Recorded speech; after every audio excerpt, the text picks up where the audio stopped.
तो colitis, colitis का मतलब होता है कोलोन में, मैंने शायद पहले पूरा बताया हुआ है ही, कि पूरी की पूरी बड़ी आंत के हिस्से में जब इन्फ्लेमेशन हो जाता है तब उसको बड़ी आंत को बोलते हैं कोलोन। अच्छा। और कोलोन पर जब इन्फ्लेमेशन होता है तब इन्फ्लेमेशन को आइटिस बोलते हैं।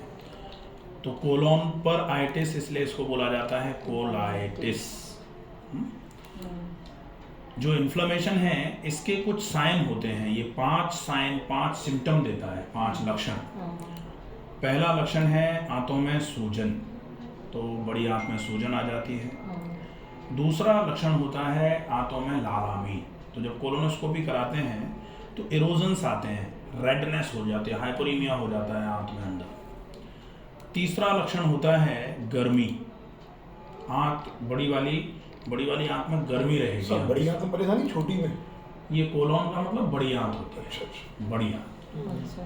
चौथा होता है पेन, मतलब दर्द, तो दर्द का आभास होगा, पेट हमेशा भारी भारी रहेगा।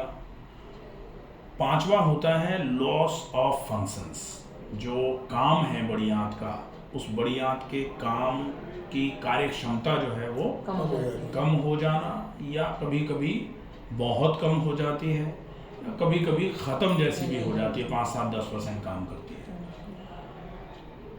तो फिर क्या होता है, जैसे बार बार मोशन आना, जैसे आप अगर मान लो स्टेरॉयड ले रहे हैं तो जब भी ये फ्लेयर हो जाती है कोलाइटिस की कंडीशन, तब फिर आपको स्टेरॉयड के अलावा कोई और ऑप्शन बचता नहीं है एक्चुअली। ज्ञान कोई भी कितना भी दे दे कि नहीं अपन दही और चावल खा के सही कर सकते थे, स्टेरॉयड की क्या जरूरत थी, लेकिन आप भली भांति जानते हैं इस बात, कितने बार और कितने सालों से परेशान हैं। तो अगर दही और चावल से बढ़ी हुई कंडीशन ठीक हो जाती तो ठीक हुई है, तो ठीक ही हो जाती, फिर लोग इससे परेशान नहीं होते, फिर लोग इसका नाम सुन के घबराते नहीं। अब होती है एक कोलाइटिस, दूसरा है पैन कोलाइटिस। पैन कोलाइटिस का मतलब होता है कि कोलाइटिस का मतलब आंत के, बड़ी आंत के कुछ हिस्से में कुछ कहीं कहीं इन्फ्लेमेशन है। पैन कोलाइटिस का मतलब है बड़ी आंत जहाँ शुरू होती है ना, इलियोसिकल जंक्शन, जहाँ छोटी आंत खत्म होती है और बड़ी आंत शुरू होती है, वहाँ से लेकर के और पूरा असेंडिंग कोलॉन, पूरा ट्रांसवर्स कोलॉन, पूरा डिसेंडिंग कोलॉन, पूरा सिग्मोइड कोलॉन, पूरा रेक्टम और एनस तक, पूरे में जब इन्फ्लेमेशन होता है तो इसको पैनकोलाइटिस बोलते हैं। तो अपने पैनकोलाइटिस की प्रॉब्लम थी। हाँ, अब लक्षण अपने को पता है, पेट हमेशा भारी रहेगा, चिड़चिड़ापन भी आ जाता है कभी कभी इसमें, फिर पेट में गर्मी रहेगी, मोशन बार बार आ जाएंगे, दिन में हो सकता है 10 बार आ जाएं, हो सकता है 100 बार आ जाएं। तो जब मोशन बार बार आता है, जैसे एक दिन में मान लेते हैं 30 बार मोशन आया, अब 30 बार अगर एक दिन में मोशन आता है ना, तो इंसान निढाल हो जाता है 2-4 दिन में, फिर उसको ये लगता है कुछ भी करवा लो, जो देना है दे दो, सही कर दो बस। तो फिर इंसान स्टेरॉइड वगैरह के चक्कर में पड़ता है, और पड़ना पड़ता है एक्चुअली।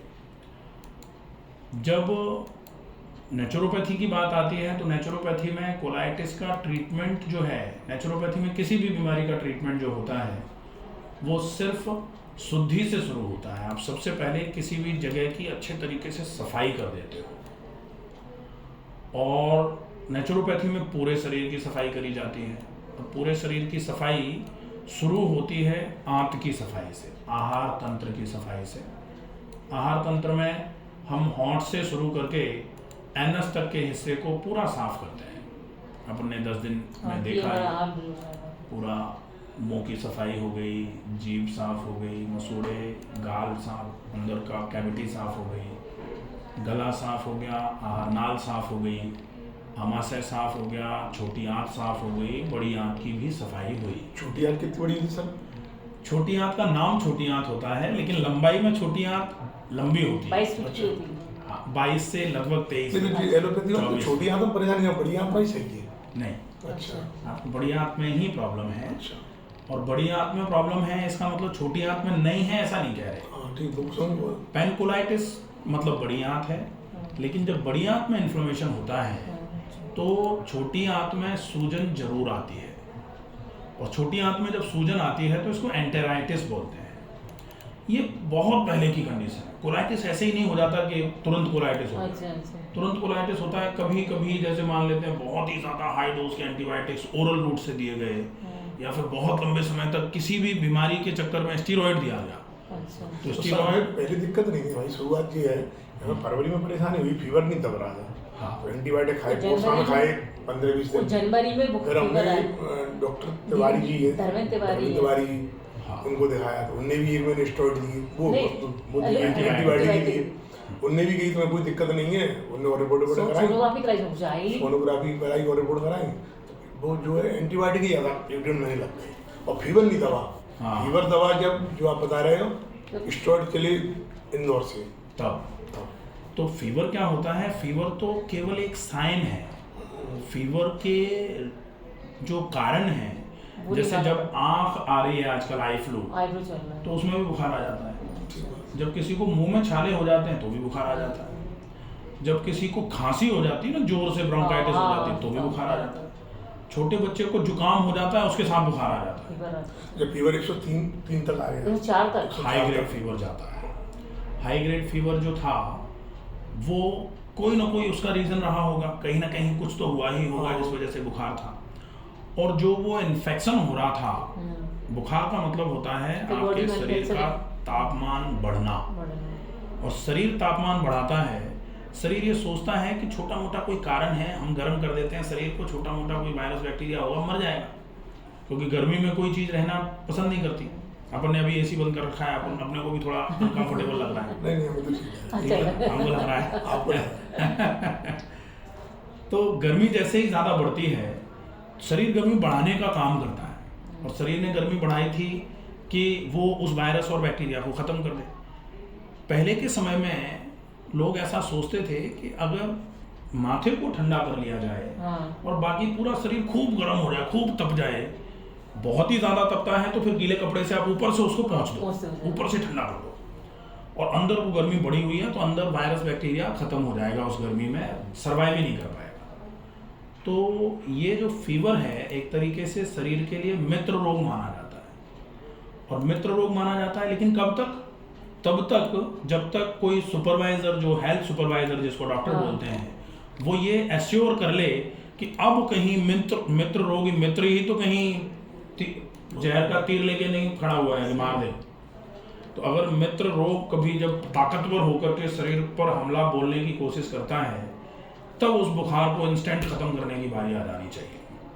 नहीं तो बुखार मित्र रोग होता है, और मित्र रोग शरीर के मित्र होते हैं, शरीर के शत्रु नहीं होते, तो उनको खत्म नहीं करना चाहिए। वो एक रेस्पॉन्स होता है, वो चाहते हैं कि आपके शरीर को बाकी और चीज़ें, जैसे मित्र कभी कभी आपके आसपास आ जाता है, आपको कहीं आगे जाने से रोक लेता है, वो जानता है कि कोई जाके आगे नुकसान करेगा इनका, तो वो बचाने की कोशिश करता है। ऐसे ही बुखार आपके शरीर को बाकी वायरस बैक्टीरिया के इन्फेक्शन से, हमले से बचाने की कोशिश करता है, इसलिए बुखार आता है। अब वो बुखार आया, वो सही नहीं हो रहा था, इसलिए एंटीबायोटिक का उपयोग किया गया। एंटीबायोटिक क्यों दिया गया? एंटी का मतलब अगेंस्ट, बायोटिक का मतलब होता है बायोस, बायो मतलब लाइफ। तो जो लाइफ है, जो जीवन है, उसके अगेंस्ट मतलब जीवन को मारने वाली चीज। तो छोटा छोटा जिनका जीवन है, छोटे छोटे जो जीव जंतु हैं, जो वायरस बैक्टीरिया हैं, जो नेकेड आई से दिखाई नहीं देते हैं, उनको मारने के लिए एंटीबायोटिक्स पर्याप्त होते हैं। लेकिन जिससे छोटी चीज मरती है, अगर उसका हाई डोज ले लिया जाए तो बड़ी चीज भी मर सकती है। मर सकती है का मतलब नुकसान तो हो ही सकता है। साइड इफेक्ट तो है ही। तो उस एंटीबायोटिक ने साइड इफेक्ट कर दिया, तो इसको बोलते हैं ड्रग इंड्यूस्ड कोलाइटिस। ये कोलाइटिस के बहुत सारे कारण होते हैं, तो एक कारण ये है ड्रग इंड्यूस्ड कोलाइटिस। एक होता है स्टीरॉयड इंड्यूस्ड कोलाइटिस, मतलब स्टीरॉयड जो आपके कोलाइटिस को अब ठीक कर रहा है, किसी दूसरे बीमारी में अगर स्टीरॉयड दिया जाता है तो वो कोलाइटिस कराने का कारण बन सकता है। तीसरा होता है स्ट्रेस इंड्यूस्ड कोलाइटिस, बहुत तनाव में जो लोग रहते हैं उनको भी कोलाइटिस हो जाती है। चौथा होता है बहुत भयंकर उल्टी सीधी लाइफस्टाइल, बहुत हैवी सेडेंटरी लाइफस्टाइल, उसकी वजह से भी लंबे समय में कोलाइटिस हो जाती है। पांचवा होता है हेरेडिटरी, बहुत सारे लोगों को कभी कभी ऐसा होता है कि हमारे वंशानुगत चली आ रही है कोलाइटिस की प्रॉब्लम, उनको हो जाती है। कारण कुछ भी हो, सही होने का माध्यम जो है वो सिर्फ शुद्धि है। प्रॉपर तरीके से शुद्धि कर ली जाए तो निश्चित ही बहुत अच्छा आराम हो जाएगा। अब हम सवेरे से लेकर शाम तक करेंगे क्या इसके लिए, वो बात आती है। तो सबसे पहले सवेरे सवेरे ब्रह्म मुहूर्त में जागा जाए, जल्दी जागें। जागते ही सादा पानी, सादा मतलब कोई गुनगुना नहीं होगा वो पानी, नॉर्मल पानी सामान्य। तावे का पानी नहीं चाहिए हाँ, अपने नहीं, को। अपने को तो चांदी के बर्तन का पानी या कांच के बर्तन में पानी रखा और चांदी का एक सिक्का उसमें डाल लिया, अच्छा अच्छा। वो सादे टेम्परेचर का पानी आप ज़्यादा मात्रा में, मतलब लगभग 4 गिलास पानी, एक गिलास 300 ml मटके का पानी, मटके का पानी चलेगा। लेकिन बरसात में मटके का पानी नहीं चलता, बरसात में मटका उपयोग में समर नहीं का पानी होता। हम निकाल लियो नहीं तो चांदी गिलास हम भूले आरो पानी पीना पड़ेगा। चांदी के बर्तन में। हाँ, आरे का पानी, एक कांच का जार ले लीजिए, हाँ हाँ 5 लीटर के जार कांच के हाँ, मिल हाँ, जाते हाँ, हैं। आप उसको रोज साफ करिए, हाँ उसमें 50 ग्राम के आसपास चांदी का एक सिक्का ले लीजिए, हाँ, वो तो आप है। उसमें डाल दीजिए। रात को पानी को तैयार कर दीजिए, सवेरे से लेकर शाम तक आप वही पानी पी लीजिए। अच्छा अच्छा। 4 गिलास सवेरे सवेरे पी लिया और बाकी बचा हुआ पानी पूरे दिन में एक एक तो गिलास स्टील के करके पी। बर्तन में नहीं रख सकते, कांच का बॉल चाहिए। कांच का ही रखो। अच्छा अच्छा। वैसे स्टेनलेस स्टील का रखोगे हाँ। तो वो ठीक है, लेकिन उसमें फिर चांदी डालना उचित नहीं। उचित नहीं है। अच्छा अच्छा अच्छा। कांच में उचित है। कांच में या फिर मिट्टी में। गर्मी में आप मिट्टी के बर्तन का पानी पियो, हाँ हाँ। सर्दी में और बरसात में स्पेसिफिकली आप कांच का पानी, ठीक है, कांच के बर्तन में वो ठीक रहेगा। हाँ, ठीक है। और 4 गिलास पानी, 1 गिलास 300 ml का होता है, 4 गिलास पानी बैठ करके जल्दी जल्दी बड़े बड़े घूंट पी लेना है। हम तो ही नहीं ढक सकते, तो कभी हम कोशिश करिए 1 गिलास पीता है। आप उसमें एक काम करिए, मैंने ऊषा पान पर एक वीडियो बनाया है, हाँ। अच्छा तो आप ऊषा पान का वो पूरा वीडियो देखिए। उसमें समझाया है कि आप किस तरीके से 4 गिलास में पानी पी पहुंचेंगे। सकते हैं। एक बात कही जाती है कि करत करत अभ्यास के जड़मत होते सुख। सूर्यास्त। तो जो जिनकी बुद्धि बिल्कुल नहीं काम करती है, उनकी बुद्धि बिल्कुल ज्ञानवान हो जाते हैं वो अभ्यास करने से। तो 4 गिलास पानी पीना कोई बहुत बड़ी बात नहीं है, बहुत आसानी से आ जाएगा, लेकिन प्रयास करिए, ठीक है। तो वो हो जाएगा, 4 गिलास पानी पिए। अब पानी पीने के बाद 10 मिनट रुकें, 10 मिनट रुक गए, उसके बाद मोशन जाएं। मोशन जाने में आप जोर कतई मत लगाओ। फिर मंजन कर लिया, मंजन करने के बाद oil pulling by doctor Ramakant Sharma, ये पूरा एक बड़ा वीडियो है, आप इसको समझ लीजिए, इसको बहुत अच्छे तरीके से फॉलो करिए। ऑयल पुलिंग कर ली, ऑयल पुलिंग करने के बाद गरारे कर लिए, कुल्ला मुख प्रक्षाल बोलते हैं। उसके बाद नस्य कर लिया, नाक में गाय का घी। इतना करने के बाद फिर आप सवेरे सवेरे सौंफ और मिश्री, डॉक्टर साहब 1 चम्मच सौंफ भिजाएं, कितनी भिजाएं? 1 चम्मच सौंफ, एक जन के लिए। हाँ हम 1 दोनों पिए चम्मच, तो 2 चम्मच। हाँ 2-2 चम्मच कर लिया। हाँ। ये 1-1 चम्मच 1 गिलास पानी में, हाँ। अगर 2 लोग हैं तो 2 गिलास अच्छा, पानी में हाँ, 2-2 दो चम्मच चम्मच, भिगो हाँ, दिया। हाँ। फिर 1-1 गिलास करके आप दोनों लोग पी सकते तो हैं। मिक्सी में पीस के प्लेन पानी में? मिक्सी में पीस चला दीजिए, हाँ, चालू तो कर लेंगे हाँ, तो चल लेंगे। बिल्कुल शरबत टाइप का हाँ बन यार, जाएगा। छान के पी लो उसको। बिल्कुल। ये पीने के बाद फिर व्यायाम करेंगे, और व्यायाम में कोलाइटिस के केस में हमारा मोटिव होगा कि हम कोलोन पर खून की चाल को बढ़ा दें। खून की चाल को बढ़ा दें, इसके पहले हमें खून को शुद्ध करने की आवश्यकता होगी, जो हम कर चुके हैं। खून शुद्ध हो गया, अब आपको खून की चाल बढ़ानी है। तो अब आपको व्यायाम कौन सा करना है। अब आप टहल सकते हो, तो खुली हवा में कम से कम 30 मिनट, पॉसिबल हो तो 40 मिनट टहलना। उसके बाद राजा रानी आसन, ये अच्छा आसन है। एक पाद पवन मुक्तासन, अच्छा आसन है। मंडूकासन, अर्धमर्शेंद्रासन, वक्रासन, ये आसन है, इनका उपयोग आप कर सकते हैं। इनको आप 30-30 सेकंड से शुरू करिए और 1-1, 2-2 मिनट तक होल्ड करने का प्रयास कर सकते हैं। उसके बाद अनुलोम विलोम प्राणायाम, अगर मान लेते हैं कि आप एक दिन आपने टहल लिया, एक दिन आपने आसन कर लिए, लेकिन प्राणायाम रोज रेगुलर करना है। 10 मिनट कम से कम अनुलोम विलोम प्राणायाम। तो अनुलोम विलोम बाय डॉक्टर रमाकांत शर्मा, जैसे बताया है वैसे करेंगे, ठीक है। और डीप ब्रीदिंग, लंबी गहरी श्वास भरना, भरी गई श्वास को बहुत धीरे धीरे करके छोड़ना। ये deep breathing by doctor Ramakant Sharma, ये भी एक वीडियो है, इसको अपन देख लेंगे। ये व्यायाम हो जाएगा। इसके बाद थोड़ी देर के लिए भ्रामरी सेरोटोनिन रिलीज के लिए बहुत अच्छा है, ये हैप्पी हार्मोन रिलीज होता है इससे। तो थोड़ा सा ब्रेन को एक्टिव रखने के लिए और मन को थोड़ा प्रफुल्लित रखने के लिए ये प्राणायाम अच्छा है। इसको कर लिया। इसको करने के बाद 2-5 मिनट के लिए आप सीधे लेट करके विश्राम कर लीजिए। उसके बाद अपन व्यायाम से फ्री हो जा रहे हैं। अब फिर खाने पीने का रूटीन है। तो मूल रूप से कोलाइटिस होने का रीज़न होता है पित्त। किसी भी वजह से कुछ भी हुआ हो, लेकिन जब पित्त बढ़ता है तब जो आंत की समस्या है वो बढ़ जाती है। पित्त मतलब आग। आग को आप निरंतर भोजन दो, क्योंकि आग को अगर भोजन नहीं मिला तो वो आग आपकी आंतों को भोजन बना लेगी, फिर आंतों को खा जाती है। और आंतों को खाती है तो शरीर अंदर से बिल्कुल कमजोर हो जाता है। बाहर से कैसा भी लगता हो, शरीर में अंदर से टूटन पड़ना चालू हो जाती है और गर्मी बढ़ती है।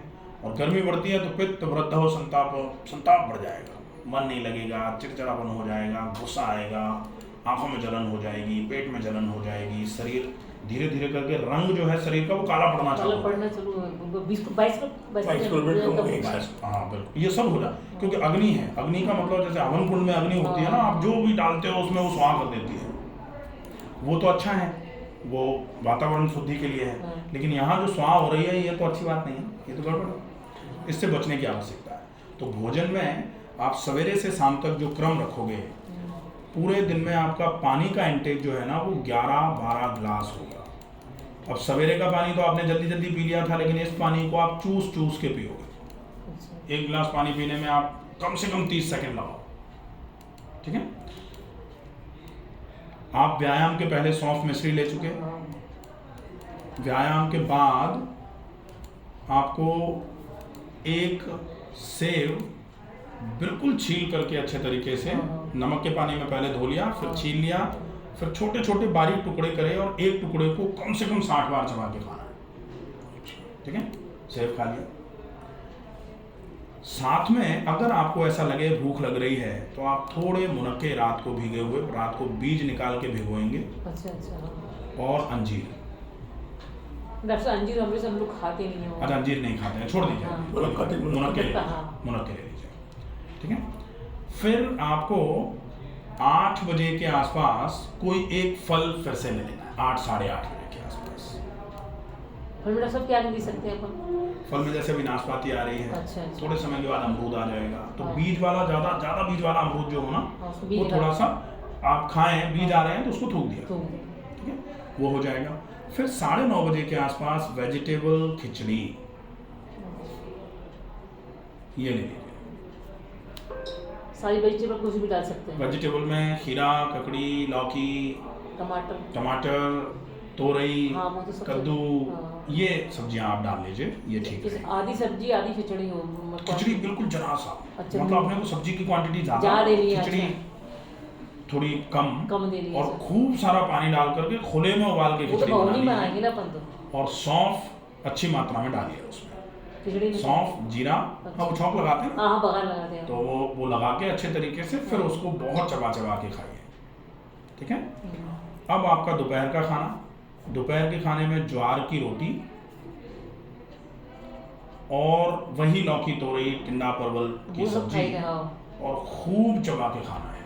अब छाछ, तो आप 1 गिलास छाछ वेजिटेबल खिचड़ी के साथ ले सकते हैं। 1 गिलास छाछ दोपहर के खाने के साथ हो गई। 1 गिलास छाछ दोपहर के खाने के 1 घंटे बाद हो गई। 1 गिलास छाछ आप दोपहर के खाने के 3 घंटे के बाद ले लीजिए। तो 3-4-5 गिलास छाछ आप दिन भर में ले सकते हैं। फिर शाम का भोजन जो है, उस भोजन में फिर से ज्वार की रोटी और सब्जी या फिर वेजिटेबल दलिया जौ का बना लेंगे तो ज़्यादा अच्छा रहेगा। अच्छा, जो ओट्स वगैरह में आते भैया डॉक्टर। हाँ, जो ओट्स भी चल जाएगा, कोई दिक्कत नहीं, चलेगा। ओट्स आते हैं ना, बनाई पे बात है, जो मंगाएंगे घर में अपन। ठीक है, चलेगा, कोई दिक्कत नहीं। फिर रात को सोने के पहले सौंफ पानी, सुबह भिजाते चम्मच शाम को दे दीजिए। ये आपका खाने पीने का हो जाएगा।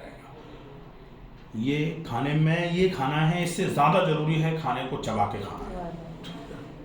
फिर टाइमिंग ज़रूर ध्यान रखिए, गैप ज़्यादा नहीं होना चाहिए। बीच में अगर आपको भूख लग रही है आप फल खा लीजिए, अगर आपको और भूख लग रही है आप उबली हुई सब्जी खा लीजिए, और भूख लग रही है तो आप जो कंटेंट 12 बजे और शाम को 6:30 बजे खा रहे हो उसको एक बार और कर लीजिए, बीच में, अच्छा, कोई हो दिक्कत गई? नहीं। एक बार में ज़्यादा नहीं खाना है, हाँ, आप उसको ब्रेक करके खा लीजिए, चलेगा। तो केला वगैरह ले सकते हैं। केला पतले छिलके वाला जो केला आता है वो चलेगा। पतले छिलके वाला केला आप थोड़ा सा दही मिला करके, 1 चम्मच दही, एक बाइट केला का लेके ऐसे करके खा लीजिए, चल जाएगा। केले के साथ थोड़ी सी इलायची डाल दीजिए तो वो केला पच जाएगा, ठीक रहेगा। ये हो जाएगा। पेट पर गीला तौलिया, सुबह ये दिन में 2 बार कैसे भी करके 20-20 मिनट के लिए रख लीजिए, अच्छा रहेगा। रात को सोने के पहले गुनगुने पानी में पैर और नाक में घी, ठीक है। ये सिंपल सा इलाज है। हाँ, नहीं, ठीक है। मिट्टी का लेप भी करना डॉक्टर साहब? पेट पर हाँ, अगर पेट पर मिट्टी की पट्टी हो सकती है तो पट्टी कर लीजिए, मिट्टी की पट्टी बेस्ट है। हाँ, लेप क्या है कि लेप सूखेगा, मिट्टी की पट्टी जो है जब तक रखी रहेगी तब तक ठंडक लग देगी। रही है। हाथों को अपने को बिल्कुल ठंडा कर देना, बहुत गर्म है। जो कुमार की मिट्टी आती है उसके मंगा लें। वही मिट्टी लगती है, हाँ, बहुत बढ़िया रहेगा। मिट्टी की लगभग 1 इंच मोटी पट्टी बना लीजिए, लगभग 9 इंच तो उसकी मोटाई हो, और लगभग 7 बाई 9 की रख लीजिए, नहीं तो 9 बाई 12 की रखो आप, तो पेट में पूरा अच्छे तरीके से कवर हो जाए। 12 इंच की पट्टी जो है ना अगर गुड़ बनता है, गुड़ के सांचे रखे हुए हैं। हाँ ठीक है, पर ये बनती है 5 किलो वाली। 9 बाई 11 के साथ वो सबसे बड़ा 9 बाई 11 का है ना, वो चला दो, हाँ, सबसे बढ़िया, सबसे सांचे रखे हुए घर में। बहुत गुड़ बढ़िया। बनता है ना उसमें, तो गुड़ खराब हो जाए उसको बना दोबारा फिर बनाते हैं। तो जो आपने सांची देख ली वैसे ही है। सेम सांचे हाँ, वही। मेरी मिट्टी अभी 2-4 दिन की यहाँ से ले आएंगे, पर अपन कुमार। हाँ बिल्कुल हाँ, हाँ। कोई दिक्कत नहीं, मिट्टी हम यहाँ अरेंज करवा देंगे। कल कार आ जाएगी, शाम को रात को आ जाएगी। ठीक है। उल्टे का। नहीं, मिट्टी की जब पता लग जाता है मिट्टी करते रहे। अरे तो बहुत बिल्कुल बढ़िया। व्यवस्था बन जाएगी, एक कोई टाइम तो दिक्कत कर ही नहीं, कोई नहीं। दिक्कत नहीं, इतना अपन कर लेंगे। हाँ। और फिर अगर कोई दिक्कत लगेगी तो हाँ। मेरे नंबर है, मुझे फ़ोन कर लेंगे, ठीक है, ठीक है। ठीक है। हाँ।